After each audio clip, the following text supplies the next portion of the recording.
राजधानी recording studio Belwatia.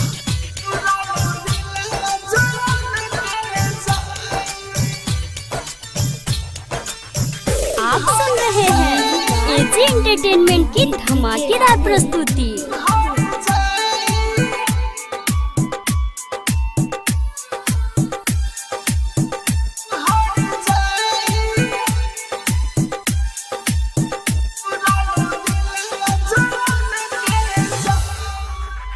छोड़ी ससुरा जाता रूहर जाई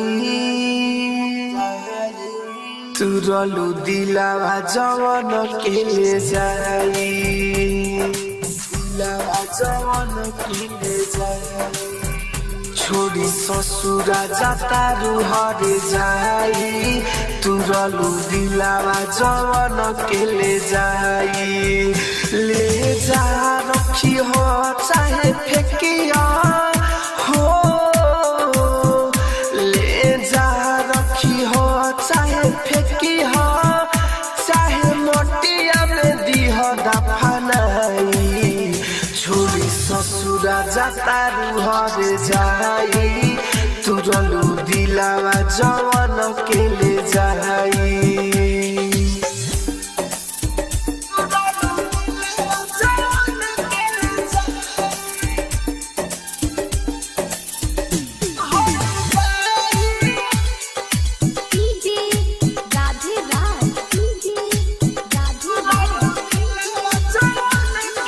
बचपन के साथ छोड़ के जोईबू पियावा के संग तू सज के,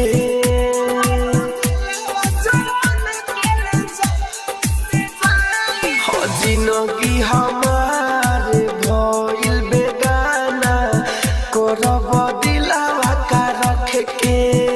लोरो अखिया से झरे झरे बहे हो, लोरे अखिया से झरे झरे बहे, एतना गम ना हमसे सहाई। छोड़ी ससुरा जाता रूहर जाई तुरलू दिलावा जवन के ले जाई।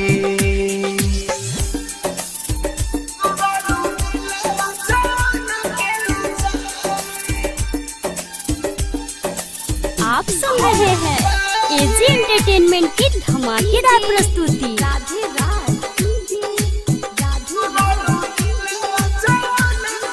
ले लो बोले डहो फार करे जा दिलावा के लो तू निकाल।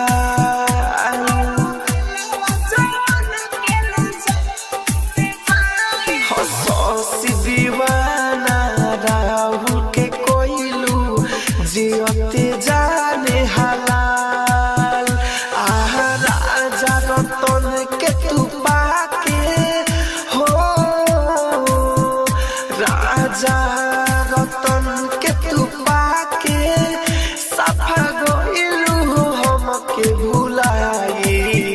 छोड़ी ससुरा जाता रूहर जाई तुरलू दिलावा जवन के ले जाई।